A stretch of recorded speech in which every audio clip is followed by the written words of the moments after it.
All right, we're back again on this pile to talk about some pilots. Yes, we are. We're lit on these piles, baby. Yeah. So here we are with another batch of fun. Pilots, are you quotes here? that sugar-free Red Bull's hitting the fuck out of you, huh? Yeah.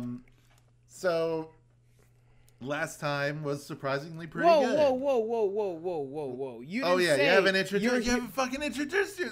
Motherfucker, you haven't introduced me. Yeah, you bitch. Yeah. I didn't even introduce myself. I'm Wyatt, who is here with me today as always. Hello, I'm Morgan. I'm Batman's secret third sidekick. Okay. Jesus, Wyatt, come on. I know, I'm breaking format. We're not re-recording this. But we're not. No, this is it. This is the take. Yeah. But we're here to talk about. Last time was pretty good. Like there was some good pilots. Yeah, there were some bangers in there. Yeah. I think the only bad one has been the very first one. That one was kind of that's like pure bad. Just one good. Little dire for that one. Yeah. Nikki pilot, very good. This one, there's a couple good ones. There's one in here that I'm like, this is like really ahead of its time, but we'll get to that.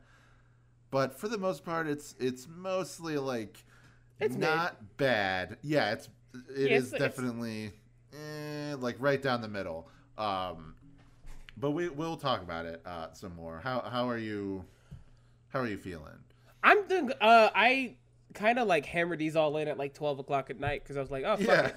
I like, let me just lock the fuck in and watch some pilots. And I can think across the board, yeah. Like, I think we're getting to the point where pilots are getting better, but also weirder. Because I think, like, when we first did the first set and, like, the second set also, they were very much trying to get the style of how some things felt. And it's still a little bit of that here or there, but we're very much hitting the space of, like, pilots being, like, original to themselves. And it's nice. Yeah. So let's start with the first one that we discussed or that we watched, which is Yeehaw and Doodah. Ooh. Now, I would describe the style of this. I would describe the style of this cartoon as cutscene at the beginning of an educational PC game. That's what it looks like. Like it has the same like digital background with like the webcomic gradient. Just looks so 2001. See, I was going to say this looks like a cartoon that would air on Disney but get canceled right away, like Brandy and Mr. Whiskers. Yeah. Like that kind of that era, that sort of thing. It's a cowboy guy. He's dumb. His horse is smart. We've been here. They're in New York. They're in the big city. Guy. Yeah, but he's a different kind of dumb guy than a Stimpy. Dumb guy, he's like a little bit. He's rural white trash is what they're trying to get across with this. Yeah, basically. And then his horse is like he isn't like an intellectual Frasier type. He is more of like the beleaguered sidekick who like is like a New York douchebag who's like got to hook up with his like his slam pieces and stuff like that. Yeah, and he's very penis looking. I would say the horse is exceptionally penis. Like phallic looking, very dicky. It's giving dick. It's giving cock. And him being red, I feel like just makes it worse. Like that, I don't know why, but it just. It's very puppy. It's very doggy dick. It's very. Yeah. But the red lipstick, you know. Like I don't know. Like this pilot was It was fine. Funny enough. It's all right. Yeah. You know, it's like this. Fine. This was like I know I said it before, but this does feel like a Disney 2007 show that no one watches, but except for those three guys that go, you remember blank? Yeah. I don't know how this is going to be a whole show. No, absolutely. This is definitely, it feels like a short film, you know, like a single premise and that's what a lot of these pilots are, just like, they're good at coming up with a premise that's funny.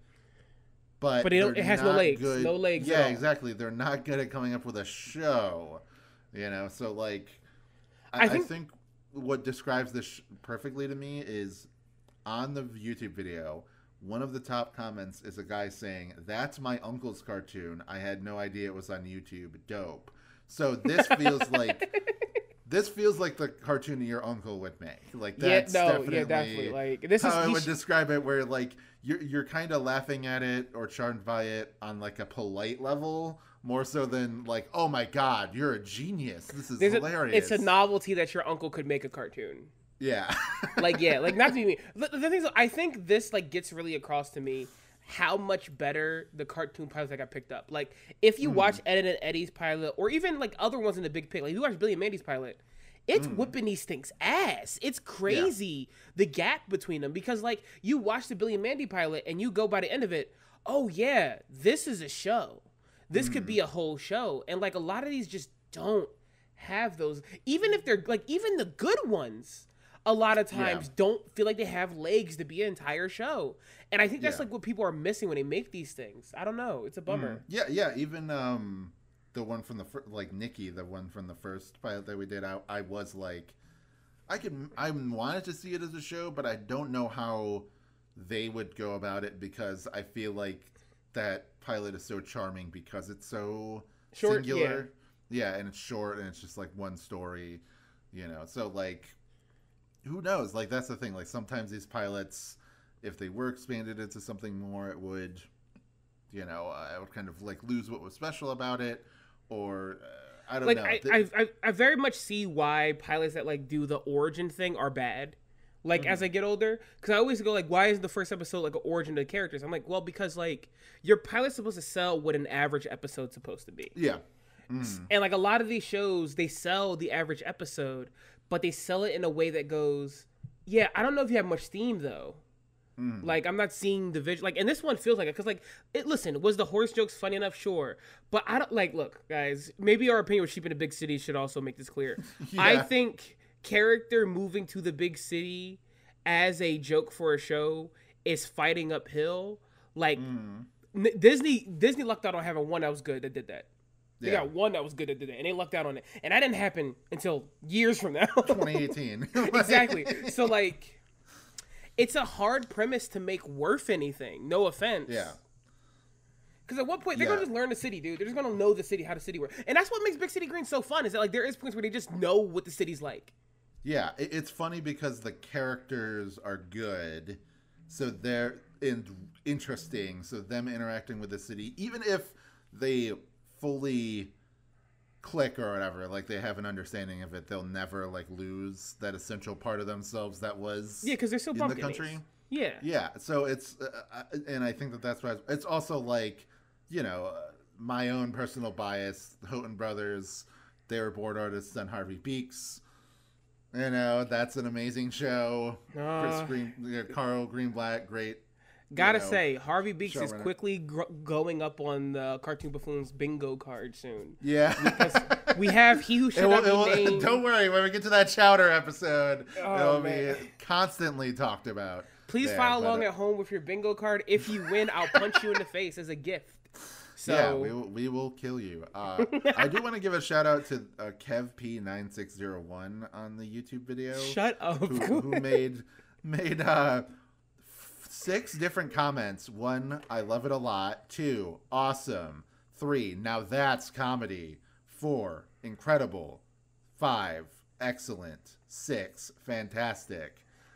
So good on you. He should have been an executive. He would have greenlit the shit out of it. He was like, dude, we gotta make this is a cartoon. Every day he turns crazy. He turns on Cartoon Network, doesn't see this cartoon, and throws his remote into his TV as hard as he can. Because he's also a billionaire. I'm just giving it to him. He's definitely a billionaire. Yeah. So he just destroys his television, buys a new one, and goes, when will Yeehaw and Doodah be on my fucking screen? Cartoon Network. It just and I'll give it this, that it is like a unique.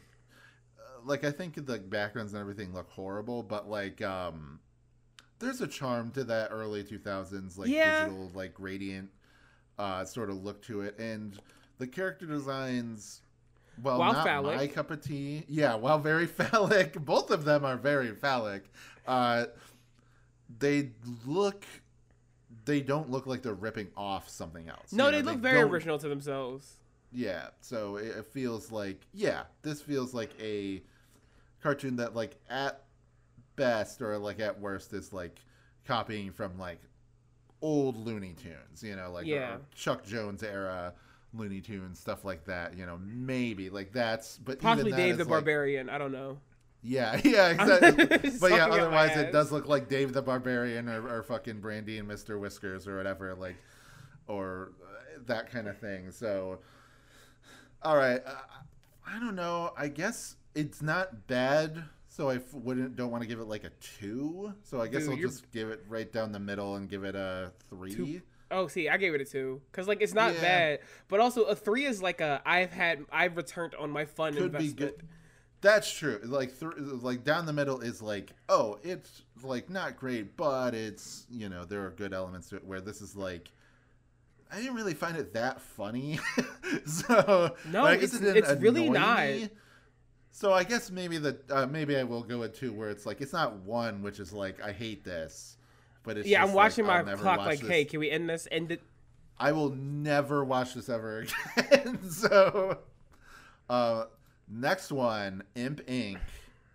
This one's interesting because it does have that the style du jour, you know, of Cartoon Network. Like it has that like it Powerpuff looks Girls or Dexter's Lab art style to it. It looks good. I think it looks good. I think it looks cool. Can I just say I don't get it. Me neither. I kind of that was my thing. Watching it, I was just like, all right, this looks good. It's like aliens or some type of creatures that They're are like imps. They're imps.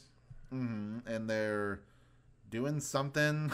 They're granting wishes. Yeah. There's old people in it. I'll be honest, the YouTube upload of this, the audio is so bad I could barely understand what anybody. Yeah, was no. fucking Yeah, saying, yeah. See, so. I had to lock in. I understood most of it. The only Yeah. good version of the audio was in Spanish. Yes, and I was like, fuck. I wish I knew like a little bit more Spanish. It's time to so that I could download just wing it. Duolingo, motherfucker. I'm the Yeah. NBA meme. It's time to have fun learning Spanish, dickhead. Like I'm the fucking NBA meme. But like, yeah. But I like. So okay. So here's what I got from it because I rewatched this one twice to make sure I get as much as possible. It's about imps that work for pseudo god and a corporation, and their job is to grant wishes so they could get a raise. Right? Here's the thing. Yeah. Imps that grant wishes for God. What the fuck are we doing here? Yeah. This just seems like it's trying, like it's throwing too much shit at the wall. Like it's just too much out shit's there. happening. Too out there. The designs are like fine, but they feel like one-off characters and something else. They just don't. XJ9 will be fighting these guys. Yeah. It does look very like My Life as a Teenage Robot. I think like Chris Riccardi might have worked on Teenage Robot. I think Rob Renzetti was in the credits too. I think like, I saw maybe as, Gendy like, also in the credits for this, which is crazy. Yeah, so maybe he was like a executive producer or something like that, or was in some like art role. But yeah, they look like one-off villains that like Jenny would like. She would summon a hammer and like crush them or whatever, like that kind of thing. You know, these are like in the episodes where you're like, man, I wish they were just fighting the cluster because Vexus is hot. But like I don't know. Like apparently this pilot's considered pseudo lost media because there's no good version of it. And like I get it. I just feel like even when I was able to like glean stuff from it from rewatching it twice and get some of it just wasn't anything. Yeah. And this is again like another situation where I'm like, we're watching it and I'm like, fuck, this is gonna suck. Like this batch of pilots, is this gonna suck ass? Yeah, oh yeah. These first two in, I was like, I was like, And it's so.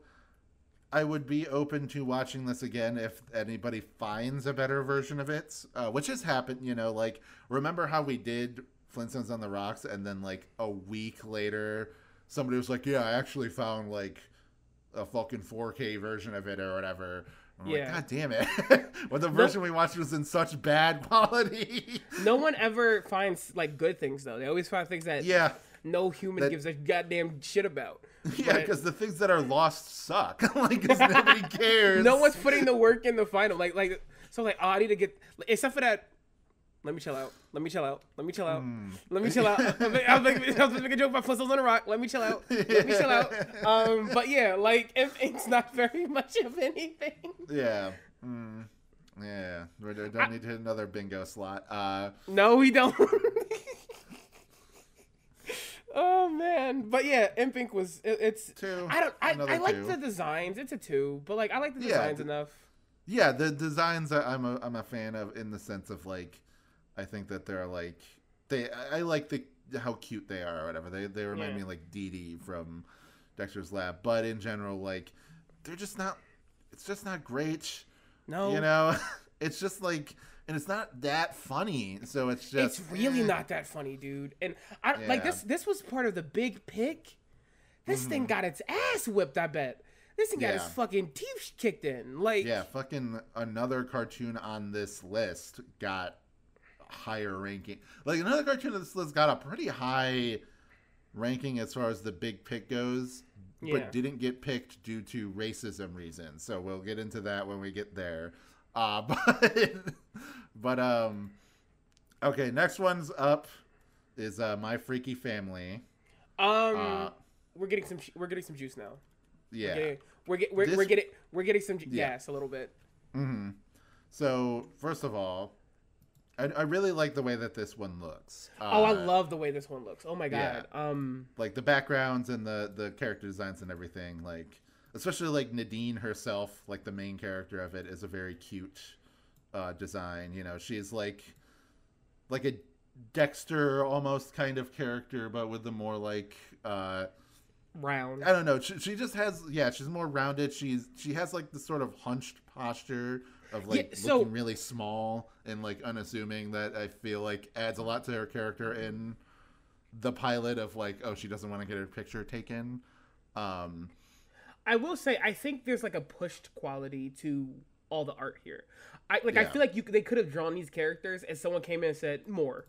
And like, I think a lot of that's good. Like I think like even like the little wave in her hair, like she has like an S like shape to her design. And how she stands and everything, and like it's really good. Like I'm a big fan of how this looks. I like the way her brother looks like a fucking freak. Yeah. I like how her parents look fucking insane. I like how her everything art wise for her family. Like even though like I thought, oh, we're gonna have like a supernaturally weird family. No, they're weird in like a normal way that's been pushed, and I love it so much. Yeah, they're just like an annoying family, like a suburban sort of white family, you know, that's annoying in its way. The brother, he is very much like, he looks a lot like a like an Uncle Grandpa sort of like that era of cartoon character. Like it feels, a lot of this feels kind of interesting because it doesn't feel like a cartoon that was made in 2000. No, it does. Like this this could have aired like in the Clarence generation. Like how like it's about weirdness, but it's about weirdness from the viewpoint of like normal ass people weirdness. And you got Kath Soucie. I was immediately like, oh, there she is as the main character. I gotta say, maybe the most recognizable voice in cartoons. It's so. And the thing is, she only has like 4 voices, but they all hit crazy for me. I don't know. Yeah, yeah. Because like this is her doing like a younger, but this isn't the same.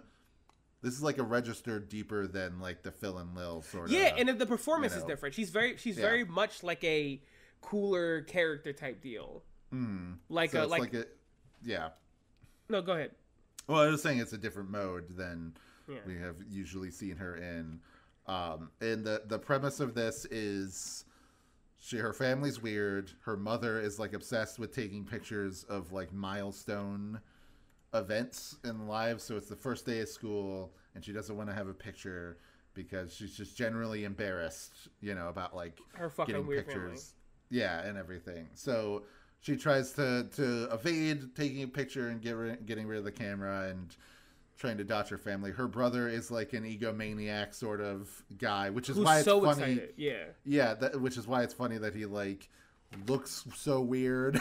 Is that it's just like, but he's so full of himself that there's like a charm to that. And then so it's like that's the basic conflict. Is like she doesn't want to get a picture taken. She's like wacky antics ensue. Her brother is like really trying to force it to happen.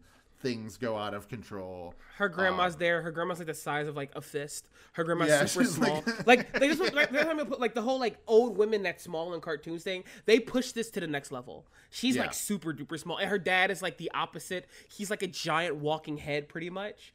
But like that's not the joke. You know, it like the joke is still that her family is just like a normal family. I don't know. This could have been a show. This could have definitely ran. Like I could have seen it as a show for sure. Like, and I think that to me, there's something more. Like I like the fact that the main character she's not like she is like, oh, my family is weird, but she's not so snarky about it or whatever. She just seems like she seems like she has the real anxiety of like a 10-year-old girl or something like that. Like, she doesn't hate her family, but they're just like, she doesn't want to be made fun of. Yeah. and she is like being put in this like weird, uncomfortable position, and is just like trying to peep up about it and that kind of thing, but can't, quite get her word in because the family is so weird. So like, yeah, there's like a lot of, it's more subtle despite being an insane cartoon. And like, yeah, just in general, like I really enjoyed it. I think that it's like, it's not like one of my favorites ever, but it was definitely above average. Yeah, definitely. For sure. And it was like, I really like the art style. I like the backgrounds and the character designs and everything. They had like a lot of personality to them, and they didn't really look like anything. Like even her, who could have been like a Dexter type character, really doesn't look like she's from Dexter's Lab at all. Like no, not at all. Like that kind of, the only thing that's maybe early episodes, but even then, still like the early like softer episodes of Dexter, but no, still. Mm-hmm. But yeah, I mean, I don't even know, like, if there's much more to say than what we have said about it. But yeah, I would give it 4. So like not quite perfect. No, but definitely like more legs and like room to go than most things in this fucking thing. Next up Major Flake. Major Flake is about a cereal mascot who's a failure because his cereal tastes bad. Yeah. That is the joke. Yeah. This one I appreciate being such a weird concept. Yeah. Because, something like that there's no, like, it's a very meta concept as far as cartoons go. And maybe that would sort of go over kids' heads, or like they wouldn't get the joke that it's like, it's based on this specific, like, showbiz type like thing. Like fucking boomer nostalgia thing of like, remember when like cereal commercials ruled the world, in like the 60s and 70s and all that stuff. And like we still had it at this point, but it's like not it wasn't like the end all be all. Here's the thing. This show's funny. This show is funny. I laughed at this show a few times. However, how the fuck? I don't imagine it being more than one episode. Like what the fuck is this? Like, no. Yeah. There's literally nothing to talk about it. Like, it's a funny enough. It's just a show. Like, it's a pilot. Like, I don't know. Yeah, I like its art style because it is trying to look like those 60s and 70s like cereal commercials. Just like through a modern lens, and. You got the like rival cereal guy that's like the King Sugar? Lion, the lion mascot and all that stuff. And I think like maybe you could do a series where it's like, like he's encountering like other rival cereal guys. You know what this show needed? This show could have aired on Netflix as a BoJack Horseman style show. That's exactly what this show needed, because like the depressingness it's too ahead of its time. Yeah, the depressing nature of like the show, like it's doing like kids show jokes, but at the end of the day, the joke is that this guy can't make rent because the cereal's not popular. Yeah. Like put this thing on, like, give this like a sad, he's like abusive to his friends kind of way. He's self-destructive. Put it on Netflix. He lost his sense of taste because of doing too much cocaine. So that's exactly. Yeah. Let's do that. Wyatt, that's it. That's our pitch. We're gonna pitch to Netflix. We're gonna redo this idea. Yeah, Adam Cohen and wait, Casper Kelly. Oh shit, that's like Aquatine, right? Like the one of the not Aquatine, but Stroker and Hoop. I think he's worked on like Aquatine and Harvey Birdman. He also worked on he did that other show. What the fuck is it? The one that's really popular. Too Many Cooks. That one. Yeah. Well, okay, so hold on. That means that like they're already in the realm we're joking about. So like. Yeah, well, that's what I'm thinking is that because this was at the point where Cartoon Network and Adult Swim were like, I mean, this was right when Adult Swim was being created, 2001. So I think like those people, there was like a lot of crossover between like them working on shows with each other, like some shows that were made for adults. I think this show would have been way better if it was like an Adult Swim non-comedy like show. Yeah, like it was because his little like fairy friend like leans into that just a little bit. Like Casper Kelly, let's lock in. Let's bring back Major Flake. Let's lock in. I'm about to tweet at him right now. Major Flake revival. What's up? What are we doing here? Yeah, that's the like the show. Like when it's funny when it's like brutally sad real, but it's like not funny when they're doing a lot of like corny pun related humor and things like that. Like, which is fine. It's a kid show. I'm not gonna get too. Yeah, it's a kid show. We're good about that, but like, I do think that this show. Could have been. I think this is like a 3, like for sure. Oh yeah, no, this is definitely like a 3 open and shut 3. Because it is like a lot of good. Like there's a lot. It's a funny premise and everything, but it doesn't have legs, and there's like just enough sort of like, what are we doing here? Kind of scenes and jokes and whatever. Yeah, this is one you take back to the office, you work on more, and you repitch it. Yeah. Yeah, Yeah. But anyway, there you go. Can we get to peak already? Can we get to peak already? Damn. Yeah, this is we're doing Utica cartoon. Cartoon, man, this ruled. Yeah, this is one of the ones where I'm like, God damn, I wish that this was a cartoon. I genuinely think this would have changed the face of cartoons. Oh, we would have hit the regular show style era of cartoons way earlier. Yeah, like, this is just fucking regular show. Dude, I'm like doing the Matrix and I'm putting the tube down my throat and going to the vet so I could go to a universe where I'm watching this cartoon. Just like, please make it a whole cartoon. Just I was like, oh my God, this is just like that like Penn Ward, J.G. Quintel style, like combined together, like in a cartoon. It's like really funny and charming, but it looks good. Like, the art style for the show is so good. If it's like a comic strip came to life and started beating my ass. Like I even the premise of like, yo, it's 2 roommates who can't afford food, so they go to a place where if you beat the hot dog record, you eat for free. That's it. That's it, and it's perfect. It works the entire time.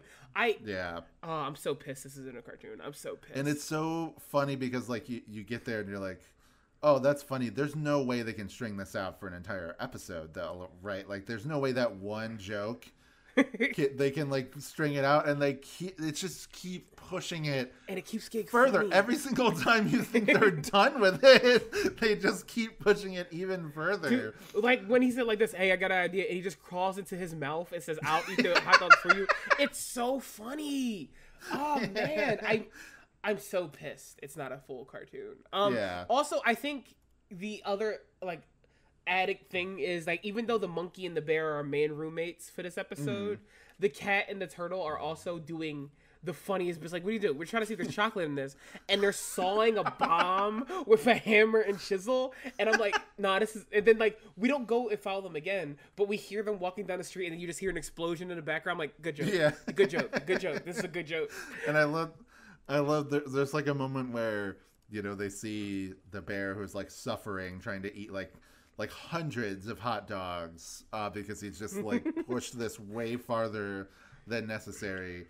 And they're just like outside, and he like, oh yeah, we can like.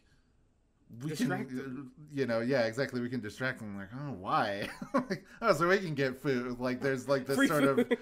of attitude. There's where like they're this. like, why would we like the implications? Like, why on earth would we want to put effort into helping them? And then it's like, oh, so we can benefit from it, not to help him out. Yeah, It's like the perfect like.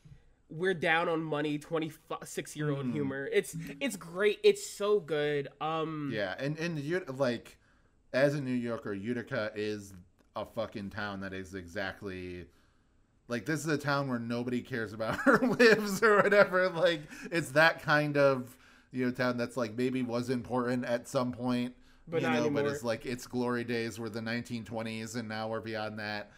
So it's just these are the kind of people living here. I think even just the name of the cartoon is the best joke the show has right away. Mm. Utica cartoon. That's it. That's like I'm like, oh, they're cooking. Like I heard that name like this. Oh no, this is going to be funny because they already know how to be funny. It bums me out. This is one of the second times I felt the melancholy of why aren't you a full cartoon? Come on. And I think it would be just as funny today. Because it's literally it would probably be more funny today because it's about like weird loser burnout guys that are like, yeah, we can't pay to have normal things, so we're doing these stupid workarounds, these like stoner galaxy brain workarounds to get food or to do whatever because we don't have money. I do think I looked up who this went up against in the big pick.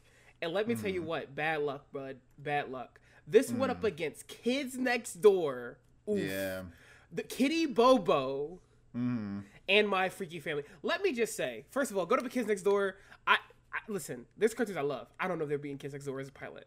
Kids Next Door pilot is strong as hell. That's a good ass pilot. But also Kitty Bobo giving similar vibes. Damn. Yeah. Oh yeah, Kitty Bobo. That'll be in the next episode that we. Yeah, we do. We do because it's like right around the same era. Like we're doing all these like big pick cartoons right now because and that's funny to be like, oh, these are all being made with that purpose. So it's interesting to think about them in that way. So, and out of them, I think that this one is like, the My Freaky Family was really funny and charming, but this is this is on another level. This is this is like the future of animation. This is funny. This is this is a real fucking cartoon. If they uploaded this right now, if this never existed and they uploaded this right now, it'd be like a hit in animation. Absolutely. I think I don't know. It's a bummer. I think the big pick was good and bad. I think it's good because it did allow the best to float up. Most of the big pick winners are straight up cartoon legends, for a reason. But I do think it made some uneven matchups that ruined the momentum some shows had. Yeah. Cause listen, there's some shows that were good, but they weren't going to beat Kids Next Door's pilot. Yeah. They weren't going to beat Grim Adventures of Billy and Mandy's pilot. Yeah. But Time Squad gets 2 seasons. Yeah. 5 stars, I think. Yeah, 5 stars. Yeah, I might just full stop rewatch this with Kathy. This is I might really just go. good. Let's just watch this shit again. It was very funny. This is one of the few ones where the creator she put it on YouTube. So it's good quality. Yeah. So everyone, please watch it. Think about it.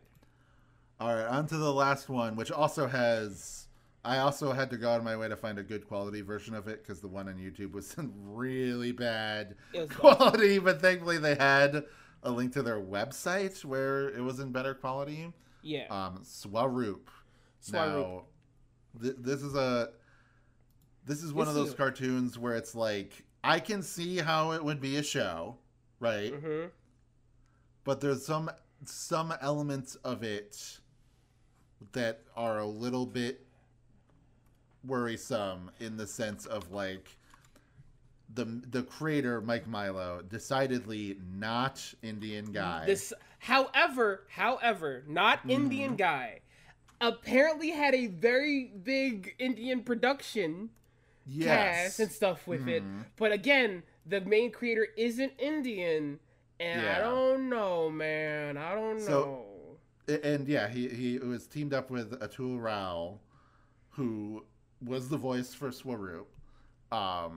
And he said, like, basically, he says on the website, like, he had no idea about, like, these cultural things and everything until Atul came on and was, like, helping him with writing. And it's just like, where did the idea come from? Yeah, if you didn't know, where the fuck did you get like, the idea from? Why would you want to do this, you know, other than to be like, aren't these guys weird? Like, isn't their culture weird or whatever? Like, dude, were you like a reformed KKK member? What the fuck happened? Because, like, without the context of, like, you talked to and, like, spoke to Indian Americans, this cartoon's racist as hell.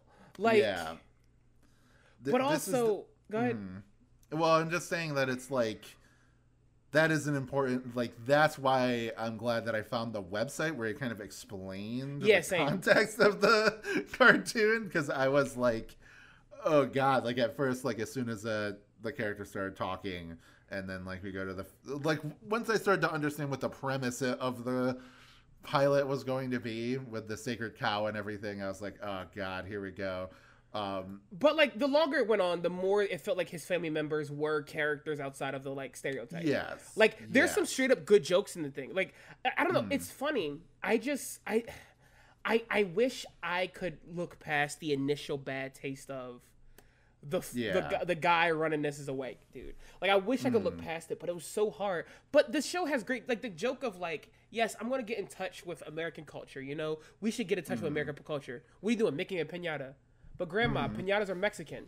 Respect her choice to be wrong. And I'm like, that's a good joke. Like, yeah, I like that. I like the just in general, like, I like that the family isn't treated as, like, super weird or super quirky. Like, some of these shows that are trying to be like, oh, this is a immigrant family or, like, a foreigner family or whatever. They try too hard to, like, make them weird. Yeah, we get the Ralph situation. Yeah, yeah, exactly. Like, Ralph, I think, works because of the elements that we talked about, where it's like, he's Eastern European. It's made by a guy who, like, families are, like, Italian immigrant, like, all that stuff. Yeah, but like, when it's like a white dude on the outside do it, it's not great. I will say, I think what makes it work so well is that, like, all of the characters in the family feel like they are, like, as someone who, like, has, like, a similar background, feels like they are like Indian, right? But also it's not the beginning and end of their character traits. Like, Swaroop is like a skateboarder. He has other stuff. He's like a kid that likes to cause issues for his neighbors because it's funny. His brother listens to too much hip hop and has a black scent. But like, there's other jokes happening here that's not just they are Indian beginning and middle. But that's still there a lot. Yeah, the website actually does describe Swaroop as, like, Bugs Bunny. Like, they compare him to. I definitely he's like that. Yeah. He's like Yakko from, you know, Animaniacs and stuff. Like, the kind of character that is, like, screwing over other people, but does it, like, with an innocent smile. It's some, like, anti-stinker type deal. Yeah. And he's not, like, a smug dick of a character, even though he is, like, you know, being a trickster. You know, he is, like, a charming character, and he does get, like, I think what's important about those kind of characters is that they have to have a situation where they get in over their head and they get fucked over. So him, and that happens with, like, the cow. Yeah, exactly. He saves the cow, and then it's like, fuck, having a cow in the house, you know, and the cow is like a diva cow.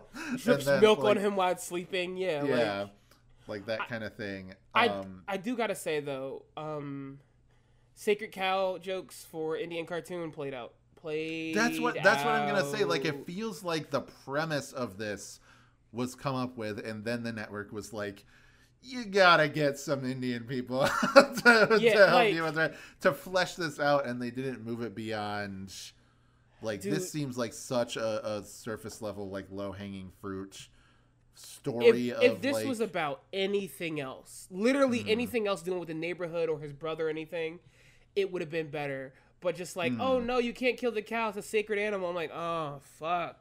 Yeah. and he says like karma-rific or whatever, like he has like a catchphrase that's like it's just so fucking corny.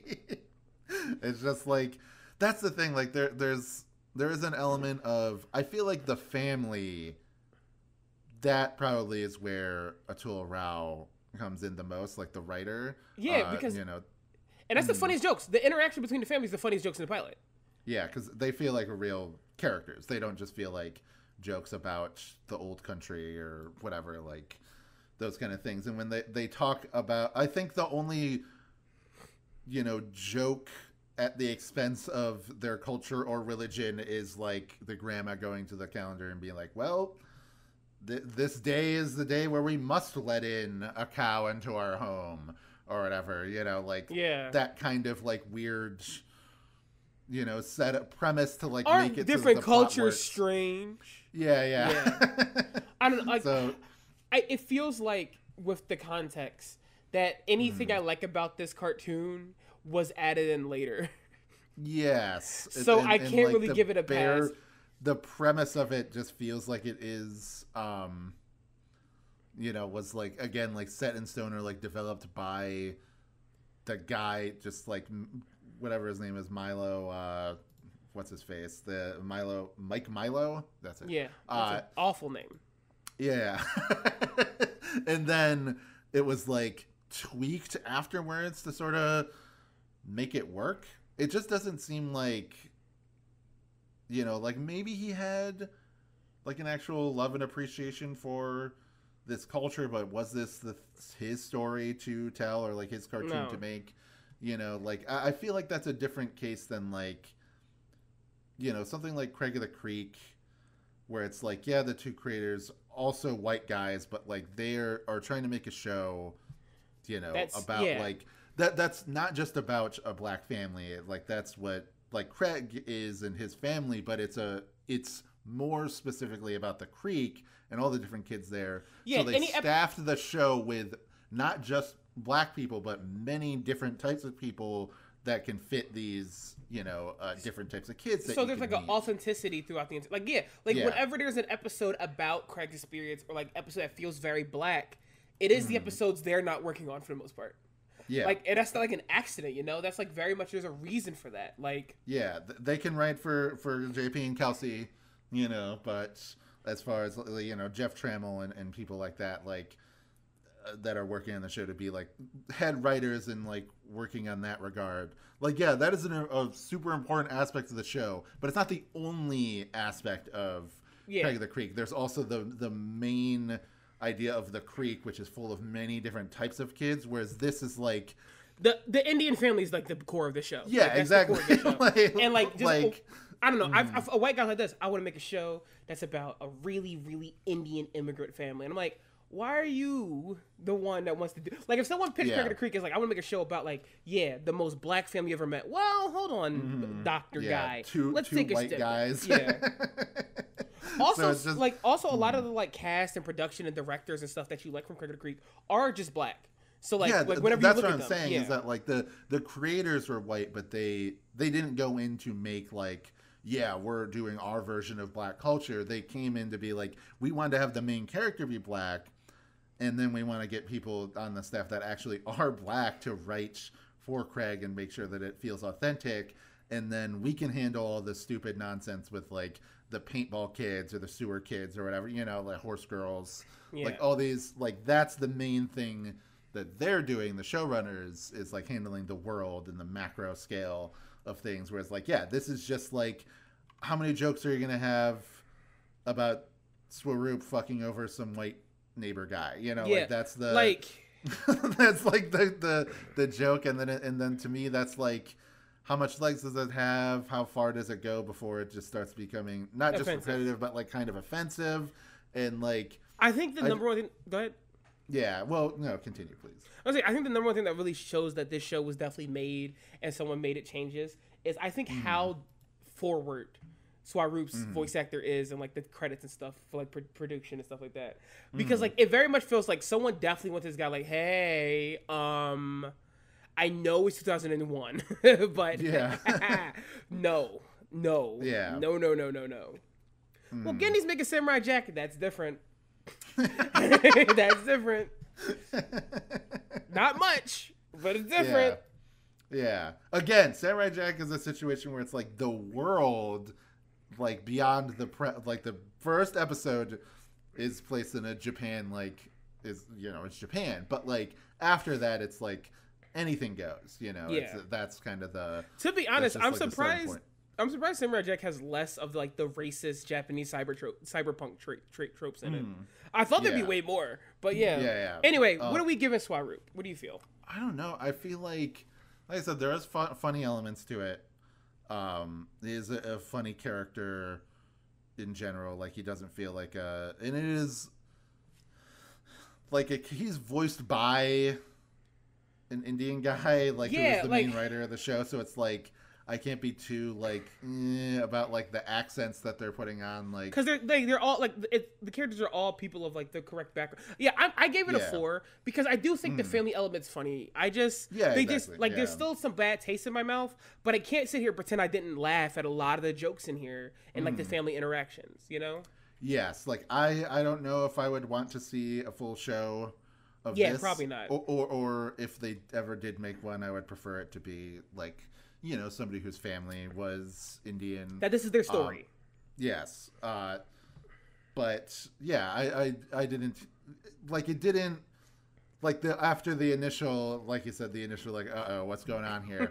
And but then like learning the context about it and everything, then I was like, okay, I appreciate this. It is funny. And I can see that it's, they're, I won't say that it comes from a place of love because, like I said, my guess is that he came up with this premise and then they put a guy on to tweak it for him, which kind of sucks, and I hope that, again, in the future we can get more stories actual people.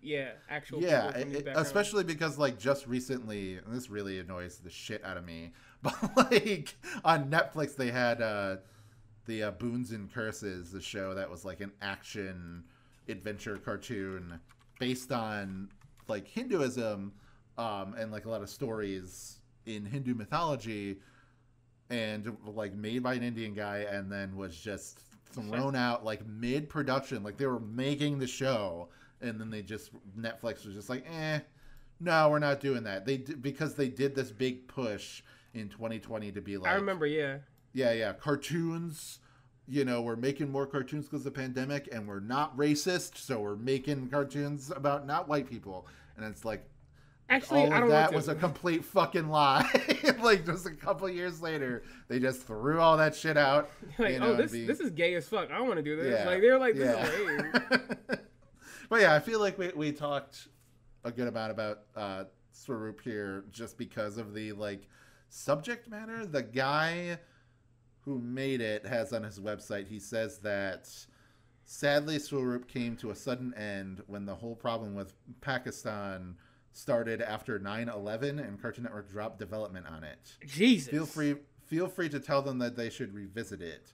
So I don't know if that's But not with you. Not with you, buddy. Yeah, I don't know if that is because they were like making like the show did get greenlit and then it was canceled. Because he says it came out third on the big pick. Yeah, and that's not how the big pick works, bud. Like, so, yeah. I don't know. I don't know. Yeah, I have no idea if that's just an excuse he was given or whatever. I really, I'm not, I was definitely not politically aware when I was 6 years old when 9/11 happened, so I don't know what he is referring to as far as, like, the problem with Pakistan. And how that relates to this cartoon in any way, but either way, other than just the general, racism and Islamophobia that was happening, like, rampantly, still happening now. Yeah, just in a new form. Side thing, I do want to mention, this is like our first one produced by Warner Brothers, by the way. Yeah. That's a weird thing about the show. You can kind of tell. But yeah. Yeah, and like I said, he is a very Bugs Bunny type character. But all right. I think that'll do it for this episode. Morgan, you want to pitch yourself? Want to go out there and tell everybody where they can find you? All right, everybody. It's bit time. Let's all sit down. You can find me on There's a fly. Hold on. Ah. Yeah, you can find me on Tumblr, co-host at Girl Next Vor. At the same name, you can also find me in that deep dark pit being thrown lotion on a little rope that is called Blue Sky. I will escape one day, and you will know it, and I will burn the place down with me. Side note, I am also on Twitter. To find my Twitter, you must watch all 6 of these pilots, and you must watch all 6. Use a decoder ring. When you watch all 6 of these pilots, you must then call Capsule Corp, get a dragon radar, find all the Dragon Balls, and then wish this is the Namekian dragon. So you have to speak Namekian or get Dende, and then make a wish to know what my Twitter account is. And then you can find me posting on Twitter about cartoons, nonsense, and making bad posts. Wyatt, where can we find you? I'm also making bad posts on Twitter at Wasp Ranger, WACP Ranger. If you want updates about this podcast or others, go on over there. Also follow our actual podcast Twitter, which is just at Tune Buffoon Pod. And yeah, if you're listening to this on YouTube, thank you so much. Thank you so If much. you want to listen to the next episode, which is about Justice League, go donate at the $5 level, and you can listen to it right now. If you are already donating at the $5 level, thank you again. You're a real one. And next week is Justice League. So dude, very excited for Justice League. We're having a fun guest, which is yes. Yeah. And also at the $1 level, if you don't have enough for $5, but you want to donate some amount of money, $1 is just fine, and you still get some cool bonuses, which is whenever we do shit shooters, that's going to be at the $1 level. And also Wow Cool Robot, me and my friend Wayne, aka Bolt Creature, going through and reviewing every single robot in existence, 5 to 10 minute episodes. It's a good time. Check that out. But yes, we're done with this episode. Join us next time as we talk about Justice League. Come on, Leaguers, let's go. Yeah.